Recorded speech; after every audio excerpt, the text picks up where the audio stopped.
Hey guys, today I'm going to be sharing with you my recipe for a curry chicken. This recipe is so good. The last time I actually made this, I had some family over and they actually asked me if this was curry duck because it is so good. And if you love curry duck, then you know how good that is. Alright, so let's go ahead and get started with a list of ingredients that we're going to need. We're going to start off with some chicken, of course. I've also got some curry powder and roasted jeera powder.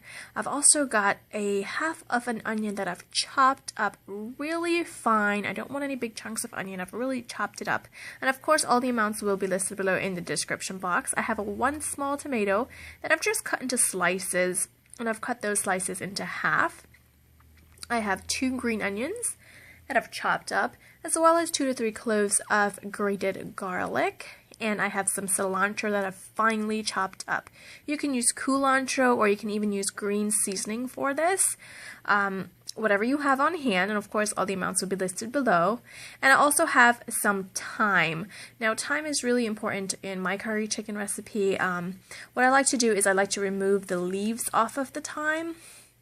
And then you can keep a few sprigs of it if you'd like, but just pull the leaves off of it like that. And then we're going to go ahead and get our chicken marinated. Now I do have some other ingredients that we're going to need, especially towards the end of the recipe. I have a little recipe secret tip that I like to use when I'm making my curry chicken, so stay tuned to the end for that. Now our chicken here I have cut up into small pieces. You can use any cut of chicken that you want.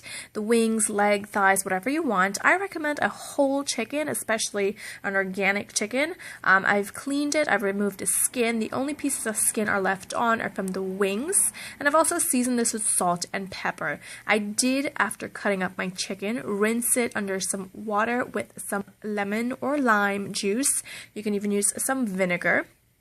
And I let that sit. You want to let it sit for about 5 minutes in that water just to remove any freshness from the chicken, and then just rinse it out really well.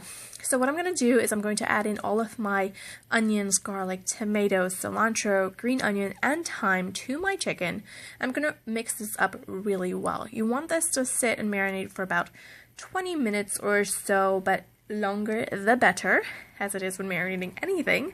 The longer the better, but 20 minutes should do just fine. You're also going to need some vegetable oil, some more onion and garlic, and some other ingredients later on. So I have about 2 tablespoons of vegetable oil in the bottom of my pot, and to that I'm going to add in my curry powder and my roasted jeera powder. I'm going to mix it around really well. Now it may seem like it's a bit of oil, but it is, because it's going to be cooking this chicken and it's going to be flavoring everything. We're going to let this jeera and curry cook for about 4 to 5 minutes. It's going to be releasing its flavor into the oil, which is going to be cooking the chicken. And then we're going to add in some garlic and some onion. Now I've just roughly chopped up an onion and I've minced, or you can grate garlic. Of course, again, all the amounts will be listed below. We're going to let that cook for about 30 seconds to 45 seconds until it releases its flavor into the curry, the jeera, and the oil. So just give that a nice mix and let that go for about 30 seconds or so. After that, you can see that the gravy, that paste that we made with that curry and oil is really thick. We're just going to go ahead and add in our chicken and toss this around really well until all of that chicken is coated in that paste. Now this is about 2.5 pounds of chicken, so it is a lot of oil and ingredients, but you don't have to worry about that. Everything will be listed below for you. Now I'm going to toss it around until all the sizzling is, I don't hear none of that sizzling anymore, so that way I know everything is coated. We're going to go ahead and that same pot that we were marinating in, actually it's a bowl, that same bowl we were marinating our chicken in, we're going to add in some water to that. So cover up our chicken and go ahead and add some water to that bowl. After 10 minutes of cooking, I'm going to go ahead and remove my lid, and you can see that the chicken is starting to release its own liquid. Just give it a stir. So cover it again, let it go for another 10 minutes. So after another 10 minutes, we're going to come back, remove our lid, give it a stir again, and we're just going to go ahead and add in our water.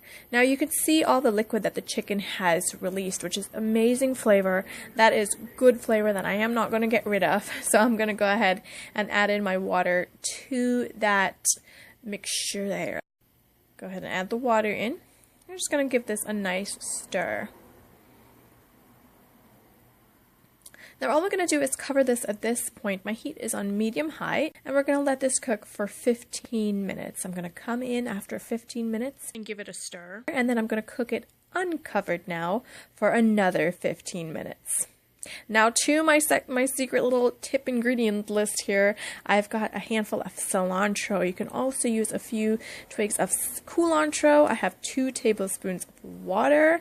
You can even use some green seasoning, about 1.5 tablespoons of that, and as well as some hot peppers or pepper sauce. I'm using 2 because I want a lot of heat, and I also know that these peppers are really not that hot, so I'm using 2 of them, and I'm going to blend that up into a fine paste.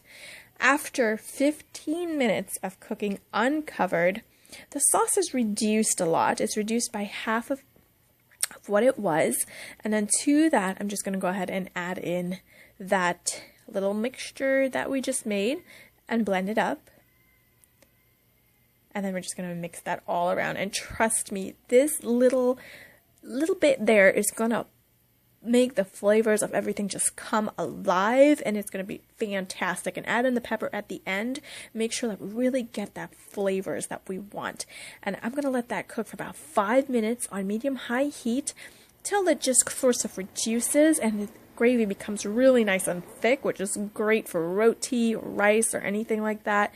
And it just coats the chicken with that gravy and that sauce and everything, and it is, oh my goodness, so good. This is a must-try recipe, guys. If you love curry chicken, you will love this recipe. It is fantastic. It's delicious, and it's super easy. Thank you guys so much for watching. Don't forget to like, share, subscribe, and I will see you guys next time. Bye-bye.